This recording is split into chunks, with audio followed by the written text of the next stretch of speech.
Hello बच्चों, let's see the question. Match the correct ionization enthalpies and electron gain enthalpy of the following elements.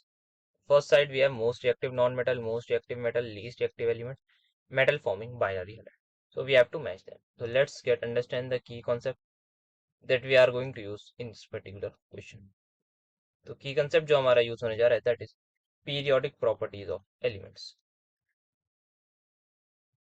Periodic properties of element.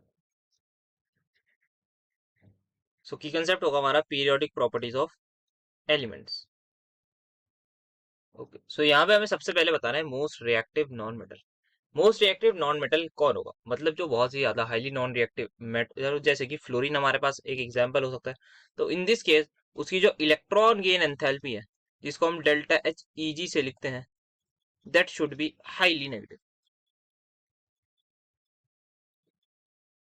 Because वो ये क्या होती है, हमारे पास जो एनर्जी रिलीज होती है कब, जब हमारे पास आइसोलेटेड गैसियस एटम में हम इलेक्ट्रॉन ऐड करेंगे, तो हमारे पास जो एनर्जी होगी, जैसे फ्लोरीन गैस में अगर मैंने एक इलेक्ट्रॉन ऐड करा तो वो कन्वर्ट हो जाएगा एफ नेगेटिव फ्लोराइड में।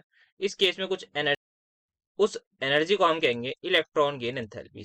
तो अगर ये हाईली नेगेटिव हुई मतलब एनर्जी ज्यादा रिलीज हुई है, मतलब हमारा जो है वो बहुत ज्यादा रिएक्टिव है नॉन मेटल। तो फर्स्ट का हमारे पास आ जाएगा, सबसे ज्यादा है बी में, तो ए फर्स्ट का आ जाएगा हमारे पास बी। तो यहाँ पे आ गया, तो ये हमारा आंसर भी हो जाएगा क्योंकि एक ही ऑप्शन में।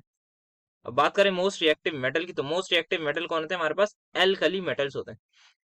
एल्कली मेटल जैसे कि सोडियम, हमारे पास सोडियम जैसे ही कन्वर्ट हो जाएगा Na पॉजिटिव में, तो क्या होगा हमारे पास, तो उसके बाद वो नोबल गैस कॉन्फ़िगरेशन अचीव कर लेगा, और इसकी जो सेकंड आयनाइजेशन एनर्जी है वो हमारे पास बहुत ज्यादा, उनके बीच का जो डिफरेंस है दैट इज वेरी हाई। तो यहाँ पे अगर हम देख सकते हैं 4190 and then second is very high that is 3052। तो delta H1 that is first ionization energy जो है और सेकंड आयनाइजेशन एनर्जी के बीच में बहुत ही बड़ा जंप है हमारे पास। तो आयनाइजेशन एनर्जी सिंपली क्या होती है हमारे पास, कोई सोडियम है, आइसोलेटेड होना चाहिए न्यूट्रल गैसियस आइसोलेटेड एटम में से, जो इलेक्ट्रॉन को निकालने में एनर्जी लगती है, that is my simply ionization energy. तो यहाँ पे इस केस में न्यूट्रल आइसोलेटेड गैसियस एटम में से हमें जो निकालनी होगी उसको मैं कहूंगा डेल्टा एच।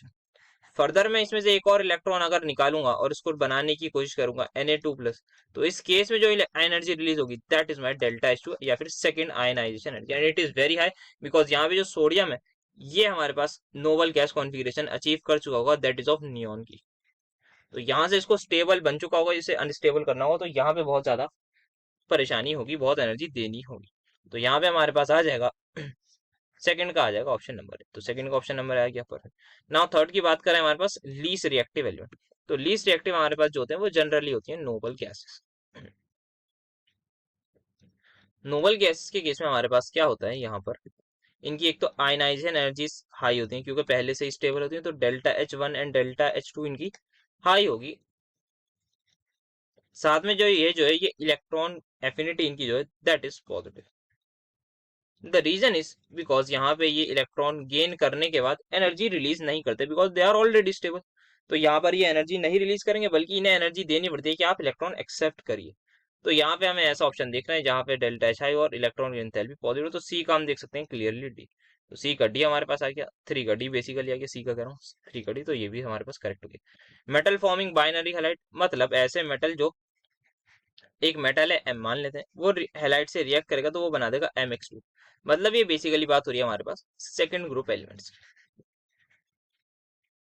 तो सेकंड ग्रुप एलिमेंट्स की कैसे बताएं, तो वहां पे जो डेल्टा H1 और डेल्टा H2 में बहुत ज्यादा फर्क नहीं होता, बिकॉज यहाँ पे क्या होता है फर्स्ट आयनाइजेशन और सेकंड आयनाइजेशन एनर्जी में बहुत ज्यादा जंप नहीं होती, नो ग्रेट डिफरेंस।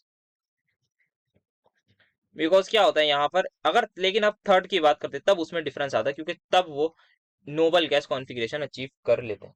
तो आफ्टर हमारे पास उसके बाद दैट इज, अगर मेरे पास कोई मेटल है M, वो एक इलेक्ट्रॉन लूज करके, M गैशियस होना चाहिए क्योंकि आयनाइजेशन एनर्जी की बात हम करते हैं, यहाँ आएगा।